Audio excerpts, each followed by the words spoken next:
ඉතින් කොහොමද? හොඳින් නේද?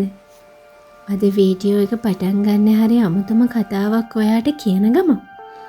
වීඩියෝ එක ඉවර වෙනකම්ම දිගටම මාත් එක්ක සමහර මල් පිපෙන්නෙම ඔයාගේ ආත්මය වෙනත් ලෝකයකට අරගෙන යන්න.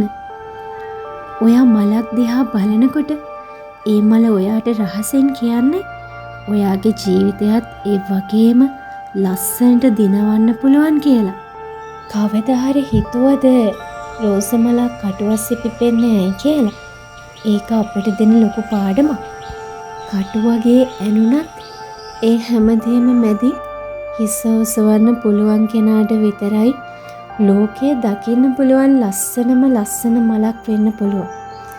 ඔයා අද විඳින දුක හෙට ඔයාගේ සාර්ථකත්වයේ සුවඳ බවට පත් වෙනවා. මලක් පිපෙන්න කලින් ඒක පොහොට්ටුවක් වෙලා සෑහෙන සටනක් දෙනවා.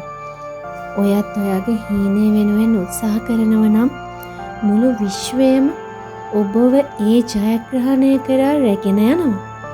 මලක් දකින හැම විටම මතක් කරගන්න. ඔයාගේ ආත්මයත් සූදානම් වෙන්නේ මේ වගේම ලස්සනට ලෝකය දිනන්න කියලා. ඉතින් ඊළඟ පාර මලක් දකිද්දි ඒ දිහා නිකම්ම බලාගෙන ඉන්න එපා. ඒ මල ඔයාගේ ආත්මයට කතා කරනවා. ඒ කතා කරන නිහඬ පණිවිඩය ඔයා අඳුර ගන්න ඕන.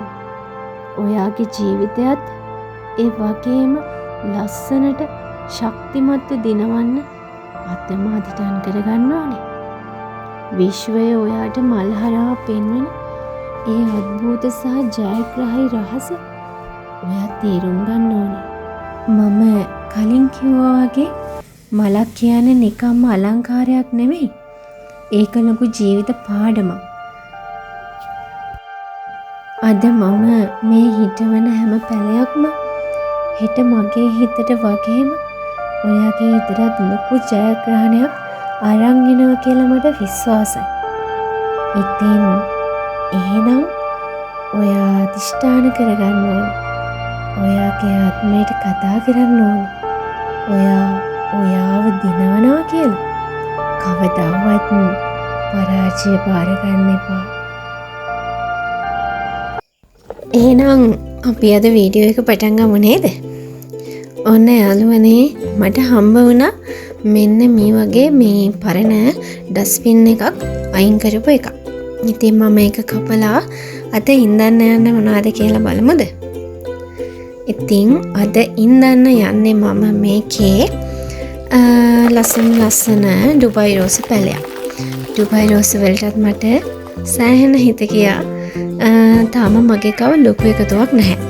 ඇත්තටම අද මම මේ ගෙනාපු ඩුබයි රෝස පැල දෙක තමයි ඉස්සෙල්ලාම ඩුබයි රෝස කියලා මගේ වත්තේ පිපෙන්නම සූදානම් වෙන්නේ.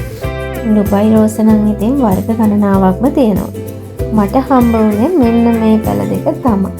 ඉතින් මම තැඹිලි පාටටත් ආසයි. මේක හරිම ලස්සනයි. මට ඉතින් මේකට හිත ගියා. ඉතින් මම මේක දැන් මේ බකට් එකේ ඉන්න ගන්න යන්නේ. ඉතින් යාළුවනේ අද ලොකු වැඩ කොටසක් කරන්න ඕනේ නැහැ. පොඩි වැඩ ටිකක් නම් කරා. බලන්න ඉන්නකෝ වීඩියෝ එක ඉවර වෙනකන් අද මොකද වෙන්නේ කියලා. දැන් ඉතින් ටික මගේ ගාඩන් එක පුරාම මල් හැදෙනවා. ඉතින් මට හරිම සතුටුයි. මෙන්න මේ විදිහට තමයි අන්තිමට මේක බලා ගන්න පුළුවන් වුනේ.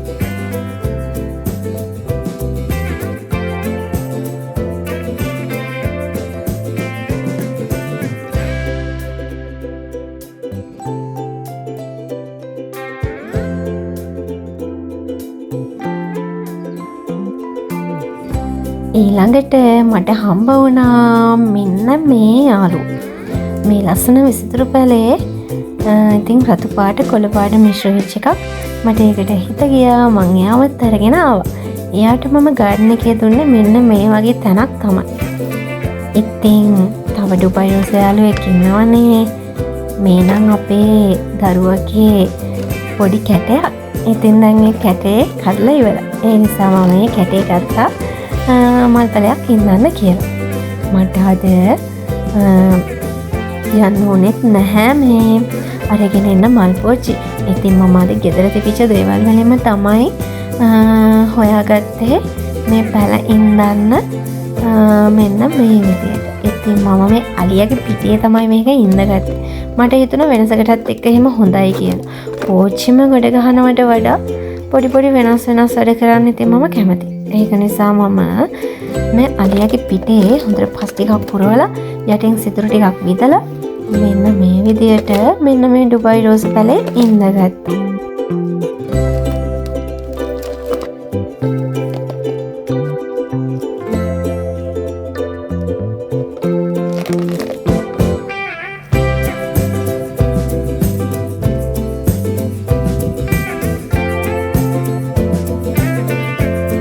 ඉතින් යාළුවනේ තරුකාමල් වල සීඩ්ස් වලට වෙච්ච පොරොන්දුවත් අමතක නැහැ. හැම වෙලාවෙම පෝස්ට් ඔෆිස් යන්න බැරි නිසා 10 දිනකට විතර ආයවතාවක එකපාර මල් බීජ ටික එවන්නම්. ඔන්න ඊළඟට මම ඔයාලට අරගෙන ආවේ මගේ ඇන්තෝරියම් වගාව පුංචි ටිප් එකක්. ඉතින් යාළුවනේ මගේ ඇන්තෝරියම් වගාවට මම එකතු කරන පොහොර ඔස්මෝකෝඩ් බැලන්ස් එක කියලා මම ඔයාලට කලින් වීඩියෝ එකේ කිව්වා. ඉතින් මම අද ඔයාලට කියන්න යන්නේ තවත් එක පුංචි රහසක්. මම මේකේ ලස්සනට මල් ගන්න වැඩිපුර අමතරව වැවිලා තියෙන කොළ කප්පාදු කරනවා. ඉතින් මල් වලට සම්බන්ධ කොළ හෝ එහෙම නැත්නම් මේ අලුතෙන්ම එන කොළ තියෙන්නේ අන්න ඒව නම් කපන්නේ නැහැ. මේකේ අමතරව පරණ කොළ ටිකක් ඉවත් කරන එක මල් හොඳින් හදාගන්න වැදගත් වෙනවා. ඉතින් මේක මට කිව්වේ මගේ ප්ලාන්ට් නර්සරි එකක් කරන යාළුවෙක්. ඇත්තටම ඒ ක්‍රමේ මට හරි ගියා. ඉතින් පොහොර දානවා වගේම මේ වැඩිපුර තියෙන කොළ යම් තාක් දුරකට. හැබැයි පෞදරයක් කොළ කපන්න හොඳ නැහැ. සාමාන්‍යයෙන් පැලේ වැඩිපුර අමතරව වැවිලා තියෙන කොළ කප්පාදු කරන එක හොඳයි. එතකොට ලස්සනට මල් එනවා. ඉතින් පොර ටිකක් හොඳට දාලා වතුර ටිකක් වැටුණාට පස්සේ මගේ ඇන්තෝරියම් යාළුවෝ ටික ඔන්න ඔය වගේ මට ලස්සනටම මල් දෙනවා. ඉතින් ওই ටික තමයි මම කරන නඩත්තු කටයුතු ටික ඇන්තෝරියම් වල.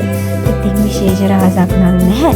හරිම ලස්සනට මල් පිපෙනවා. මම මේවයි වගා මාතේ විදියට තෝරගෙන තියෙන යාළුවනේ දිරපු පොල්වැලි සහ මේ කොම්පෝස්ට්. ඒව තමයි මම පාවිච්චි කරලා තියෙන්නේ ඇන්තෝරියම් මෙන්දන්න. ඉතින් පොල්වැලි හොඳට පරණ වුණාම මම ඒවා හීනෙවට කපලා පාවිච්චි කරනවා මේ ඇන්තෝරියම් ගස් ටිකට දාන්න. ඉතින් බලන්නකෝ අදත් ඔන්න වෙනද වගේම හරි ලස්සනට මල් තිබුණා. හැබැයි සමහර මල් පරණ වෙලා නරක් වෙලා තිබුණා. ඉතින් මම ඒ පරණ මල් ටික කපලා අයින් කරලා දැම්මා.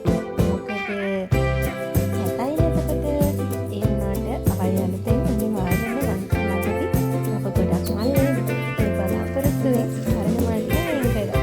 ඉතින් යාළුවනේ ඔන්න ඔය විදිහට තමයි මම මගේ ඇන්තෝරියම් ටික නඩත්තු කරගෙන යන්නේ.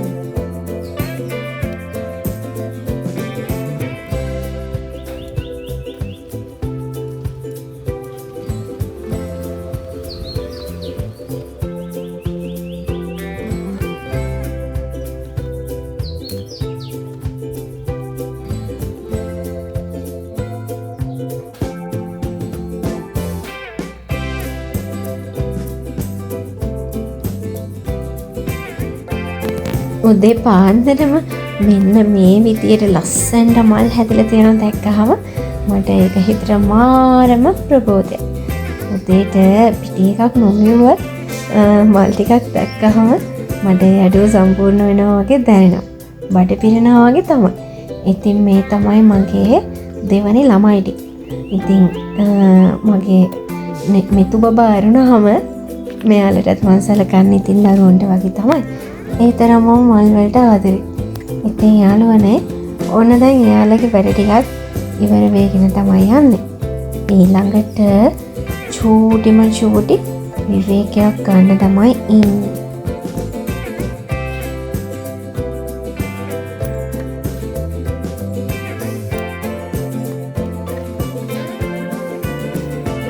ඔන්න ඉතින් වැඩ ටික ඉවර කරලා මෙන්න මෙතනින් චුට්ටක් වාඩි වුණා. දැන් නම් ගේ වටු පිටාව හරිම ලස්සනයි.